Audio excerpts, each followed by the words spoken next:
How's it going, guys? Week number 6, day 2. This is the final training session of being in Thailand, so sad times.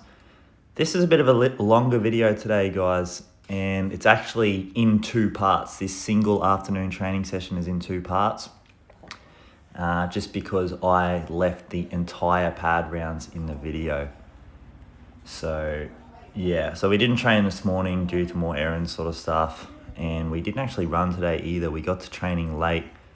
We basically went to get Ole, Crew V and Crew Yo some whiskey to say thanks. And Thailand has this weird law, I forget the times, but it's like between 2 p.m. and 5 p.m. or something, you can't buy whiskey. So Dan and I went to get some, and they just flat out wouldn't let us buy it. It's like this government thing that they don't allow it for some reason. So fortunately, BP, actually, we gave him the money and he went and got some for us, which we're so thankful for, because he was fighting the day after, and I know I wouldn't want to be running around doing anything when I've got the fight day next day. So super grateful that he did that for us and he brought it in. But even still, we didn't get to run the training because we had to. We ran around doing those things at the shops. But and also congrats to VP. He won that fight too, won by knockout. And as I said in another video, he's got really good knockout power, very fast. But here we are on pads of Ole. Things were feeling better, and being the last session, despite being having a lot of fluid in the ankle, I don't care, I'm kicking, I'm kneeing, I'm doing everything. I'll suffer on the plane, who cares? But look, you can see there, it's a lot smoother. Probably one of the biggest things I was trying to get, and I started to realise it more on the end of the trip, was when I do raise up onto the toe for kicks or knees, I get not only more height, but it actually gets, in a weird way, more length. So I can actually stand a touch further back, and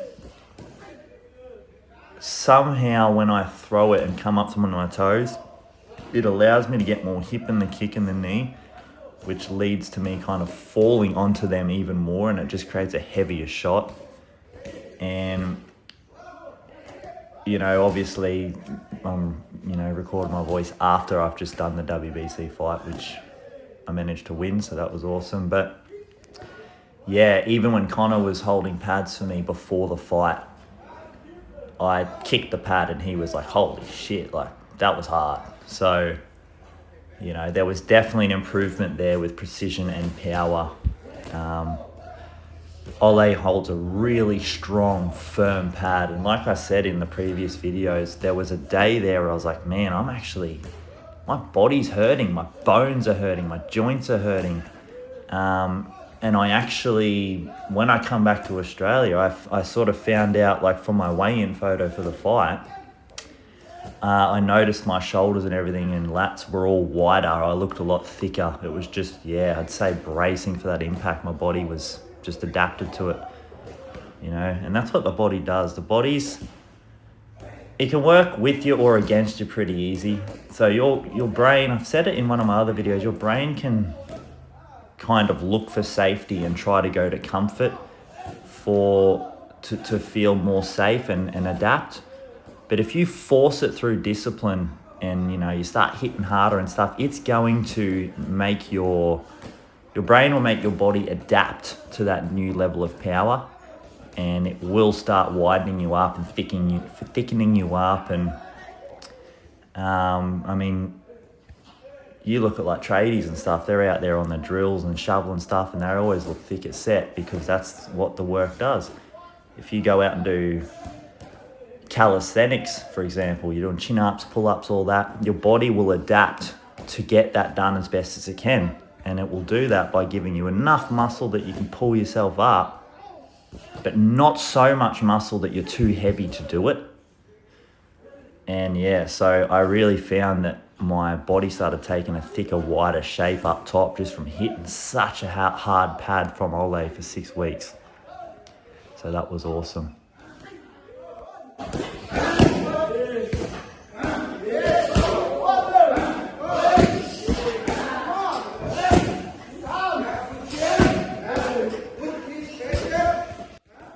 I'm actually going to upload a video after I finalize all these videos from the Thailand vlog, basically discussing my experience on training in Thailand for a fight versus training in Australia for a fight, and how it varies and how it's different. Obviously from my experience being a coach and a gym owner, and stuff like that. So, because I did find a drastic difference between how I would perform being in Australia and versus how I performed from training in Thailand. And look, truth be told, you're probably not going to expect what I'm going to say, actually. So, yeah, it might be worth a listen, guys. I know a lot of people out there that always looking for insight on what Thailand training's like and everything. So, yeah, stay tuned for that one. One thing of actually being over in Ubon Ratchathani versus when I was here last time, from memory, I think I was here last time in 2018, like prior to COVID. Ubon's developed a lot. There's more foreigners, Thailand's different. Muay Thai seems to be a lot more westernized over here, or over in Thailand, I should say. And yeah, I can actually see how that's affected the training. As I can see how it's affected people's, what they're focusing on in training and stuff like that. So, when I was last here, there was not many foreigners at all. There was not much development around the place, and even going to Raja and stuff like that was a really different experience to what I was expecting, and it's purely because of how many foreigners are over here now, doing any type of combat, really. So you got these massive facilities here, all these major gyms, and yeah, they're playing a huge role, and it's going to be interesting to see what happens in the future, honestly, with Thailand and the fighting and everything like that. As I said in the last video, I think, it wouldn't surprise me if a lot of that traditional looking Thai stuff washes out, which is, I hope I'm wrong, but it's bloody pity, because as I always say, I love the bloody golden era. But just watching my knees there, it's something I really got to work on, is a bit more hamstring strength. When I'm kneeing, I sort of don't I can't put my ankle to my butt that well, and I lose a lot of power in that because my knee kind of unfolds when it hits the impact. So yeah, definitely gonna try to get that out more often. Lam the Moon did keep telling me that, but yeah, I actually think it's a sort of a strength and flexibility thing more than anything, actually.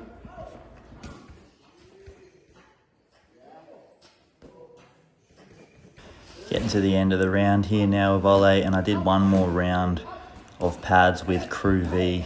So yeah, these are 5-minute rounds, remember, guys, so they go for quite a while. But yeah, so I also did, as I mentioned at the start of the video, I did a bit of work with Lam the Moon at the very end, and so that'll be in your part 2 of this video. But yeah, pretty happy with how I was punching and hitting here. Pretty happy with the power difference. I can honestly say I've brought back some tweaks that I'm super happy with and keen to focus on, from here on out. And, teach the guys at my gym these little critiques too. And, they are... I don't have to change anything, but just add things to the little technique. Like I said, they are tweaks. They are little adjustments, so they're not changing anything. I'm super happy with what I've learnt and what I've been teaching other people. And on that note, the gym's doing really well. I'm coming back from Thailand to get back in the gym. It's it's really popping. We've got some good talent in there now, so hopefully pump a few fighters out. Got a lot of consistent people, a lot of keen goers. But coming up just here where we finish off on these conditioning knees, you can really see what I was talking about there, where my knee unfolds as it hits the target.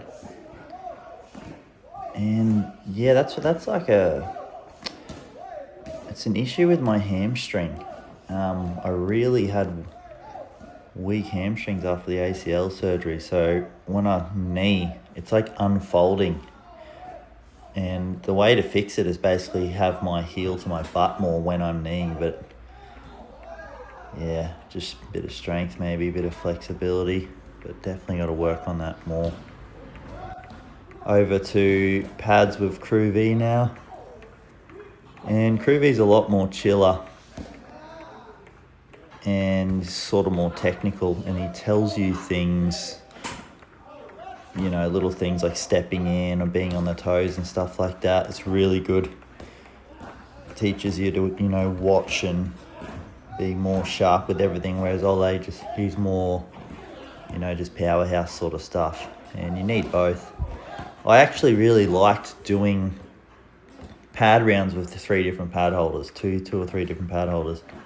I enjoyed it a lot because there is a time and a place for each of them, and I did feel my power did excel from doing 1 or 2 rounds with power and then doing you know, one technical. I found I did actually benefit a lot from this instead of just having one pad holder all the time.